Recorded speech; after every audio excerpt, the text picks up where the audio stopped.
ازيكم حبايبي حبايب قناه عالم دودو، وحشتوني وبتوحشوني. انا جايه لكم دلوقتي بحاجه جميله قوي. عامله كريم كراميل جميل قوي. بس بصراحه مش هقول لكم ان انا مخترعاه ولا حاجه، لا. انا جايبه اللي هو الباكو اللي بيتباع في السوبر ماركت بتاع الكريم كراميل، وعملته منه.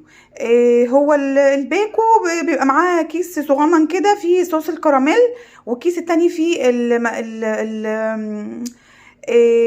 الكريم كراميل اللي احنا هنعمله. تمام. بتجيب الاول هو الباكو، بيتعمل بيه 4 اطباق صغننه كده. تمام. بتاعه الكريم كراميل بتاعه الجيلي بتعملي فيها. بتفضي الصوص الكراميل على الاربع كوبايات، على الاربع سوري على الاربع اطباق صغننه. وبعد كده بتجيبي بقى الباكو عليه. الباكو اللي هو الكريم كراميل عليه كوبايتين لبن. تمام.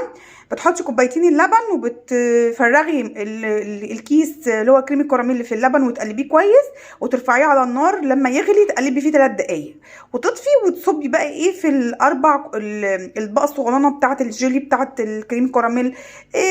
اطباق ستانلس صغننه اللي عندك اعملي فيه، وسيبيه في التلاجة بقى من بالليل مثلا للصبح. تصحي تلاقيه بالشكل الروعه الجميل ده. بصوا، عايزه اوريهولكوا. بصوا كريم كراميل وصوص الكراميل بقى ما اقولكوش، جميل جميل جميل قوي قوي قوي. عايزه اقول لكم طعمه روعه روعه روعه. كريم كراميل حلو قوي، وخصوصا ان الجو اليومين دول يعني مش برد، حر شويه، فاللي هو احنا محتاجين ناكل حاجه مسكره وساقعه. تمام. وكمان بقى عشان داخلين على رمضان، واللي عايز يعمل بقى حلويات وكريم كراميل ومش عارف ولا مهلبيه، لا كاستر، لا جيلي، والصيف والكلام ده. روعه قوي. بس ما تنسوش لايك. باي باي.